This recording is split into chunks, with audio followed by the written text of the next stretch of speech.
오늘 우리에게 주시는 말씀은 룻기 3장 14절부터 4장 6절까지의 말씀입니다. 룻기 3장 후반부에서 4장까지의 말씀은 보아스가 이제 기업 물을 자의 책임을 내가 다 하겠다라고 룻에게 약속한 그 이후의 장면입니다. 그런 다음에 룻을 보내주는데 새벽까지 여기 머물러 있어라 라고 이야기를 합니다. 왜냐하면 어스름하게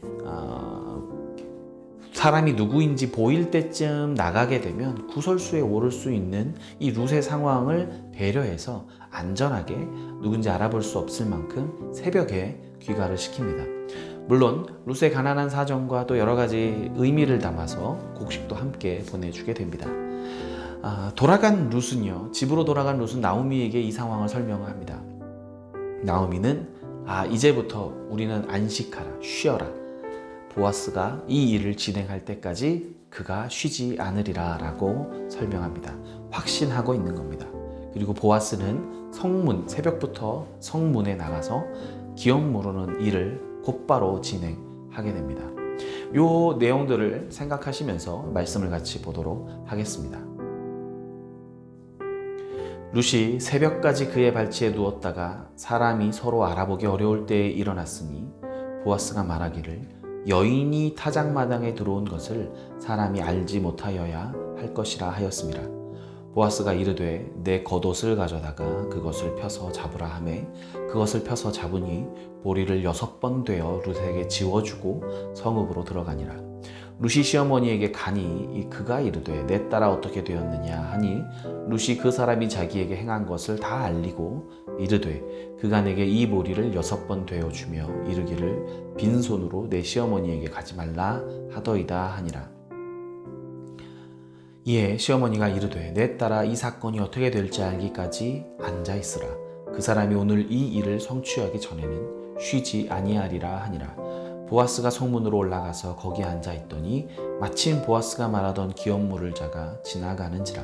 보아스가 그에게 이르되 아무개여 이리로 와서 앉으라 하니 그가 와서 앉으매 보아스가 그 성읍 장로 10명을 청하여 이르되 당신들은 여기 앉으라 하니 그들이 앉으매 보아스가 그 기업 물을 자에게 이르되 모압 지방에서 돌아온 나오미가 우리 형제 엘리멜렉의 소유지를 팔려 함으로 내가 여기 앉은 이들과 내 백성의 장로들 앞에 그것을 사라고 내게 말하여 알게 하려 하였노라. 만일 내가 물으려면 물으려냐 만일 내가 물으지 아니하려거든 내게 고하여 알게 하라. 내 나음은 나요 그 외에는 물을 자가 없느니라 하니 그가 이르되 내가 물으리라 하는지라. 보아스가 이르되 내가 나오미의 손에서 그 밭을 사는 날에 곧 죽은 자의 아내 모압 여인 룻에게서 사서 그 죽은 자의 기업을 그의 이름으로 세워야 할지니라 하니 그 기업 물을 자가 이르되 나는 내 기업에 손해가 있을까 하여 나를 위하여 물으지 못하겠노니 내가 물을 것을 내가 물으라. 나는 물으지 못하겠노라 하는지라. 오늘 말씀은 기업을 무르기로 약속한 보아스가 어디에 관심이 있는지가 딱 드러나는 내용들입니다. 첫 번째는 룻의 안전입니다. 사회적인 안전, 사람들의 시선으로부터의 안전함과 심리적으로 룻이 좀 평안하게 확신 갖고 불안해하지 않고 갈 수 있도록 과정을 약속해주고 기업 모르는 과정을 진행하는 것이 이제 보아스가 행하던 일이었습니다. 하나님께서 우리에게 베풀어 주시는 것들도 마찬가지입니다. 우리의 심리적으로, 사회적으로 우리의 안전함과 그리고 우리가 실제적으로 죄로부터 자유하고 구원을 누리도록 그 일을 진행하시는 것, 이것이 하나님께서 우리에게 행하신 일들입니다. 보아스가 어떻게 했는지를 보시면요, 빈손으로 내 시어머니에 가지 말라 하면서, 이건 이제 뒤에 나오는 부분이지만 너의 겉옷을 펴서 잡으라 이렇게 말씀합니다. 이 겉옷 우리가 앞에도 묵상했지만 원래 룻은 항상 과부의 의복을 입고 있었습니다. 그런데 어느 날 이날 저녁에, 요 전날 밤이죠. 전날 저녁에 나오미가 룻에게 불러서 이렇게 이야기하죠. 너는 목욕하고 옷을 의복을 입으라 이렇게 말씀합니다. 과부의 의복을 벗고 새로운 의복을 입게 된 것입니다. 그리고 그 겉옷을 펴서 잡으라 말씀하실 때 쭉 펴서 딱 잡아놓고 있을 때 6번을 줬습니다. 추측할 때는 적당한 무게로 볼 때 6세아 정도 주지 않았을까 싶은데 그것이 한 27kg 정도 되는 곡식입니다. 굉장히 무거운 무게인데요.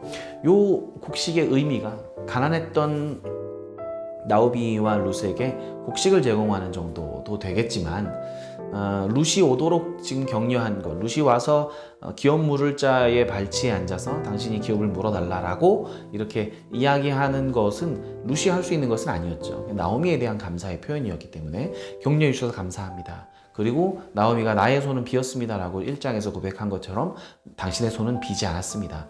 시어머니에게 빈손으로 가지 말라라는 의미가 이제 그런 뜻이 아니었을까 하는 내용이고, 세 번째는 내가 룻을 신부로 맞이합니다.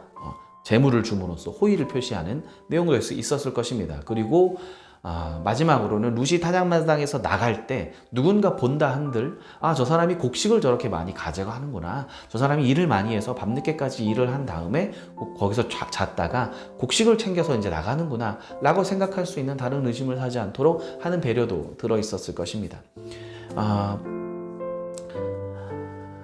그리고는 룻이 돌아가자 나오미가 물어봅니다. 내 딸아 어떻게 되었느냐라고 6절에서 물어보는데, 이 말이 히브리어로는 참 재밌는 말입니다.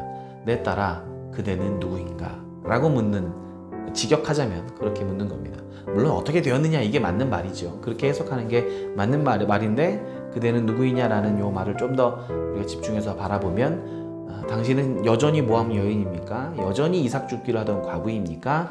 아니면 새로운 신분을 얻고 돌아왔습니까? 라고 하는 질문과 같습니다. 이미 과부의 의복을 벗고 상복을 벗고 의복을 입으라, 의복을 새로 입었고, 이미 룻의 말에서 나는 당신의 여종입니다 라는 말이 이렇게 신분의 변화를 뜻하기도 합니다. 처음에 룻이 보아스를 처음 만나서 저는 당신의 하녀 중에 한 명과도 같지 못합니다 라고 할 때는 슈프와 나는 천한 계급입니다, 계급적 한계가 있어서 나는 종을 벗어날 수 없는 신분입니다 라는 여종이란 말을 썼다고 하면, 두 번째에서 여기서 저는 당신의 여종입니다 라고 할 때 그 여종은 일반적인 여인이 자기를 낮춰서 겸양스럽게 말하는 내용이었기 때문에 이것은 이제 소인이라고 이야기하는 것과 같은 내용이죠. 다른 사람의 아내가 될 수도 있는 그런 신분을 갖고 있다는 뜻을 보아스에게 비췄던 겁니다. 그러니 룻의 신분의 변화가 자연스럽게 드러나는 것이고, 그걸 묻는 결정적인 질문이 그대는 누구인가 라고 하는 질문입니다.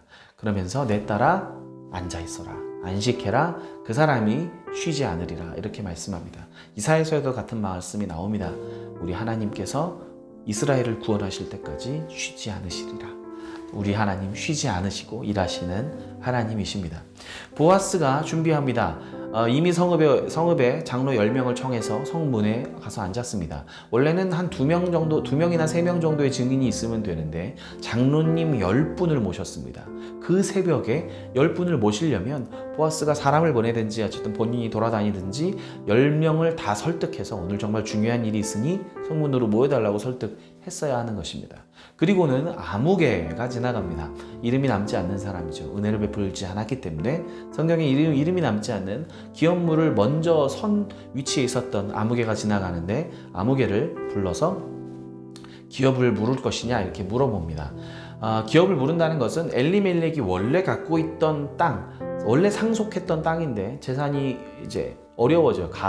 가산이 어려워지니까 그것들을 이제 조금씩 팔아서 사용했을 것입니다.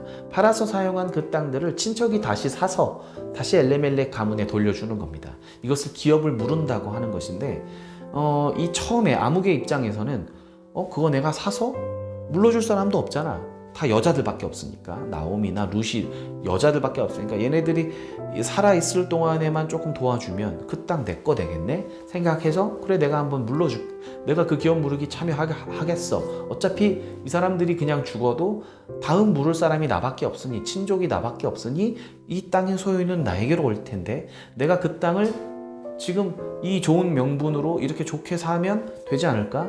라고 하는 생각이 있었을 겁니다. 그렇기 때문에 땅을 사는 기회로 여기고 내가 사겠다 라고 했는데, 그런 것까지가 아니라 보아스는 룻과 결혼을 하여 자녀를 낳아서 그 땅을 제대로 물려주고 상속해야 된다 라고 이야기를 하니까, 이방 여인을 아내로 맞는 것도 싫고 또 상속의 문제가 또 걸려서 내 자녀들, 내 자손들하고 또 상속 문제로 다툴 수도 있고, 아니면 지금 내가 이 샀던 땅을 그대로 돌려줘야 될 수도 있기 때문에 재산의 손해가 되는 일이라고 판단해서 나는 그거 하지 않겠습니다 라고 이야기를 한 겁니다.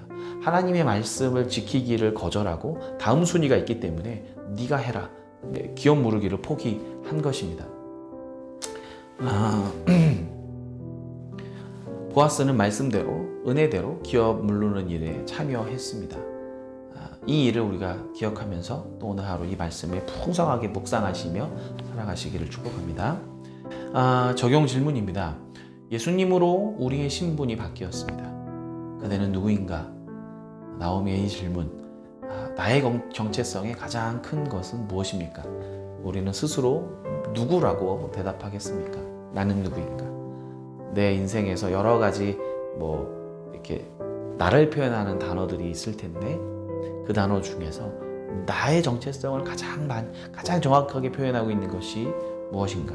한 사람의 목사이고, 아버지이자 남편이고, 아들이고, 어떤 누군가의 동료이고, 어떤 학교를 나온 무슨 학교 동문이고, 뭐고, 이런 여러 이제 이름들이 제 안에 쭉 박혀 있을 것인데, 그 중에 제일 중요한 나를 설명하는 단어가 무엇일까? 요 말씀을 생각할 때에 처음에는 이제 누구누구 우리 가족들 생각을 했거든요. 나 누구누구 아빠구나, 나 누구누구의 남편이구나, 이게 나한테 가장 중요하다고 생각했는데, 그게 아니라 나를 규정하는 가장 큰 단어는 내가 오늘도 예수님을 따라 살아가는 예수님의 제자이구나 라고 하는 것들, 나는 연약하고 부족하지만 나를 포기하지 않으시는 하나님의 백성이구나 라고 하는 것들을 한 번 더 생각해 보게 됩니다. 나의 신분을 바꿔주신 하나님께 감사하는 마음으로 오늘 하루를 시작했으면 좋겠습니다. 두 번째 질문은, 하나님의 말씀이 내게 유익할 때만 지키고 손해가 될 때는 지키지 못한 적이 있었습니까? 라고 한번 생각해 보시면 좋을 것 같습니다. 저도 몇 번 이제 그런 적이 있는데요. 전도사 때 재정적으로 좀 어려웠을 텐데, 그때 이제 아파트에서 가벼운 접촉사고가 났던 겁니다. 근데 제가 볼 때도 그 차에 큰 표시도 없고, 내 차도 그냥 그렇고 아주 굉장히 살짝 부딪힌 건데, 이거 내가 굳이 해야 되나? 봤더니 그 차 앞엔 또 이렇게 유리창에는 번호도 안 써 있는 겁니다. 그날이 주일 저녁 예배 드리고 들어가는 날이었는데, 번호도 안 써 있고 아무 티도 안 나고 블랙박스도 없는 것 같은데, 이걸 내가 해야 되나 싶어서 사실은 일단은 집에 가서 옷을 벗어놓고는 조금 고민했습니다. 하지 말까, 얘기하지 말까.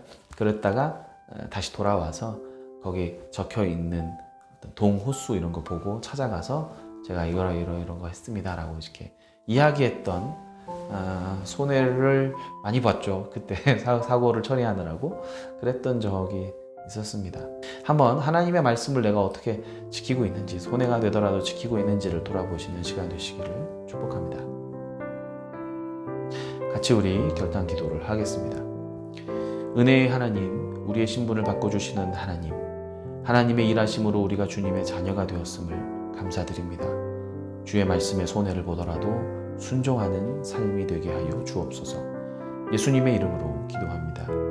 아멘.